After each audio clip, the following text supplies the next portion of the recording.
Sophia home now. Sophia home. I'm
Hey, Bonafides and YouTube otherwise.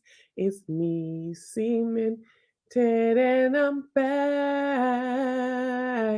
I'm back with another video. And if you're in here, you're good to go. Hey, Bonafides. I hope you have had a fantastic week this week. I am checking in today for our Sunday soliloquy. You know how we do it. We went so hard last Saturday. We didn't do a soliloquy last Sunday, I don't believe. So I had to make sure I came in today and said, hey, okay. Listen, I want to say what's up to Mr. Cool, to Mr. or Mrs. Cool Gamer, okay?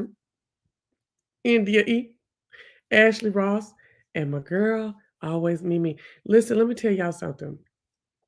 I like to, brag about certain things. Not everything, honey. Okay.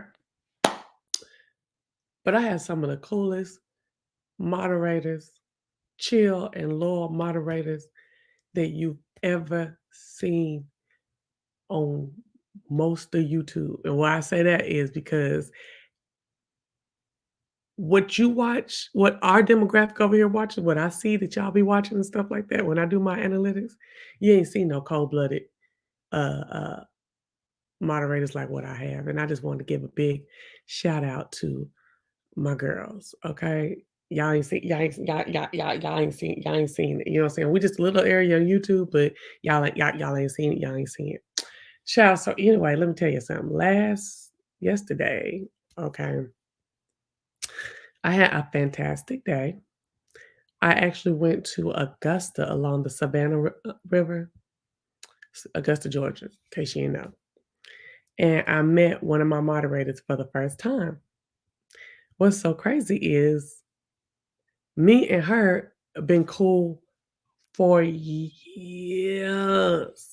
She even was part of my jewelry team when I was selling the jewelry. I keep saying I'm about to finish trying to sell the rest of it off. Butter rum. I ain't did it. But anyway, she was part of my jewelry team. Very my right hand man then, been my right hand man on a lot of stuff. Um, as far as like keeping me grounded here and making sure I make sense to my brand, quote unquote brand and who I say I am. And we had a good time at Augusta. We went to brunch yesterday and sat and had us some little cocktails, honey.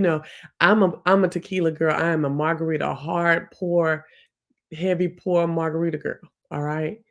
But so they had some little light and airy drinks and stuff. I thought I didn't like mine at first, but in the end, I didn't like my drink at first, but it was good in the end. It was good in the end. It took me a while to drink it though, because it would have been gone that little old glass. Okay, that little flute. That's what it was, a flute. And what was I about to say? What was I about to say? What was I about to say? And we went to this place called the Frog and the Hen. Hold up, y'all, because it was decent. The chicken was good up in there, even though it wasn't no whole piece of chicken. It was chicken tenders. It was still good. Hold on, let me get the name of the place real quick. Y'all, because Imma start doing when I'm going places this summer, and we're gonna talk about that. Frog and the Hen Market and Eatery. Let me put it in here. I wanna tell y'all little different places. Now, Imma be in the South, though, this summer, like, for real, for real. I'm finna do most of my moving around in the South this summer, so boo. Oh, let me tell Augusta, Georgia. It was cute, it was fun. It felt Southern in there, the folks were sounding all Southern in the front, the hostesses and stuff, and, um, it was just a sweet. So our theme for the day was big flowy dresses, okay? So, I came up with the shit. You know how I do. You know what I'm saying? I come up with the theme. I come up with the plan to like, upgrade the day a little bit, have fun with the day. And it was a hit. I mean, she was getting compliments. I was getting compliments. Folks loved our dresses. They thought we were cute in the dresses. And I just like stuff like that. I like to have a theme for the day? So I told her that she could make the theme up next time. Oh, sorry, my moderator I saw is Nene. Okay, I don't know if she's gonna be in here today, but you occasionally see Nene. Okay, she works a lot, so sometimes you see her like constantly, and sometimes you don't. But she mostly always here, but in the replay, or she'll be in here like when it's like hard discussions or if it's some drama because I get them texts and I get these messages in here like helping me because see I'll wild out and go off the deep end. Okay, another one of them is Mimi, and as I'm getting to learn India hit that DM for me. And I think Nene now saw in person that I'm not crazy. I wish she was in here. Let me text her because think she's at work today. Hold on. Because I want to ask it. So, girl, was I crazy? Because I was clowning and talking. I was just doing me, just having a good time. We had such a good time. She's so sweet. Hold on.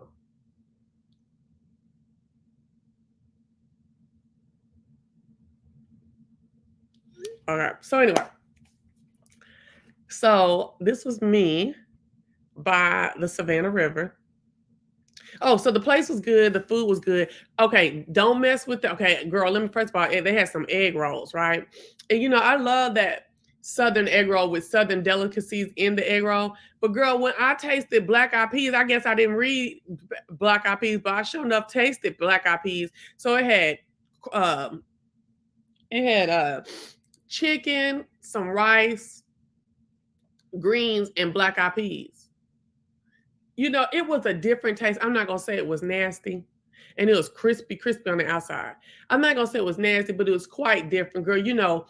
But I don't mess with no black eyed peas unless it's the first day of the year. You know what I'm saying? And then, like my mom said, all it takes